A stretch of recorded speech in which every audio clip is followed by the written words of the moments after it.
Bless somebody, bless somebody. Remember our fast starts next week. Hallelujah. Speaking to the life of somebody whose hands you are holding, or somebody who will not make it to church today. Pray that the hand of the Lord shall be upon them. God's grace shall be upon them as well. Lift them up before the throne of grace, even as you lift your own self up before God's throne. And this week shall be a pleasant week. It shall be a prosperous week. The Lord will smile upon you. The Lord will shower His grace and His mercy upon you. He will protect you.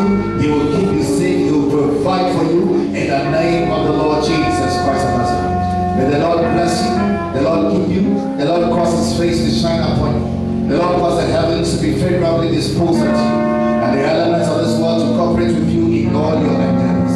I declare you blessed in the name of the Father, and of the Son, and of the Holy Ghost. And all the saints shall say, Amen. God bless you. Hallelujah. Give somebody a high five, somebody a holy hand.